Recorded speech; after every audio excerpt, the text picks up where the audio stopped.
So our next guest continues to show her acting range. She's voiced the animated character Doc McStuffins and now stars alongside Queen Latifah in the TV drama The Equalizer. Yes, please welcome to the show, back to the show, actress Laya DeLeon Hayes. Good morning. How are you? Good morning. I'm feeling great. How are you guys feeling? We are great, and we are great because we are basking in your light. Congratulations on winning a BAFTA award. Wow. Okay. Thank you. Thank you. Tell us what the role was that you won for. Sure. I won the BAFTA Game Award for Best Supporting Actress. I played a character named Angrboda in God of War Ragnarok. You can play it on PlayStation. And we went to London. It was my first time in Europe, and it was the most surreal experience. I think me and my family still pinch ourselves every time we see that photo that is displayed right now. So good. You know, I really feel like we've watched you grow up before our eyes, and we've really gotten to know you even better since you've been on The Equalizer. You've been working on the show. So what have you been learning from the great Queen Latifah? Oh my gosh, it's like, what have I not learned? I'm learning so much every time that I'm on set with Queen and Lorraine. I mean, I've said it once, I will say it again. They are two of the most generous and kind women I've ever worked with. And then on top of that, just being extremely talented is a cherry on top.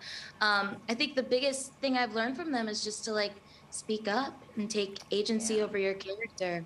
They are just these wonderful leading women, and I'm really grateful that I get to learn and be alongside them very young in my career. Yeah, certainly. You know, and your character has really been evolving on the show, right? And we've kind of watched you grow up a bit. So tell us how she was first season compared to the end of the last season. Oh my goodness, I think you guys can remember if you watched the first season, the relationship with her mom was a bit estranged. Yeah. Delilah was still figuring out who she was. I think there were things that she also thought she could get away with. They were leaning more towards this angsty teenager, very privileged teenager. And throughout the past couple of seasons, we've got to really see her come into her own and also understand what her mom does for a living and even see how that can inspire her and maybe start to follow in her mom's footsteps in the future as well. So I'm excited for season 4. I can't wait for people. Yeah, so congratulations on that. But you've also have a movie out today, The Angry Black Girl and Her Monster, and actually scored 100% on Rotten Tomatoes. That's amazing. Let's take a look at it, and then we're going to talk about it on the other side. Jada, who was that? Jada. Chris? You saw my brother?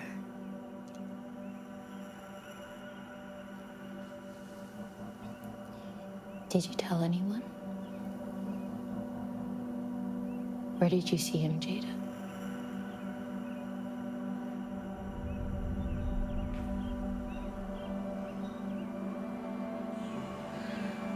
All right, I just got the chills, big time. So this movie is actually inspired by the classic Mary Shelley novel Frankenstein.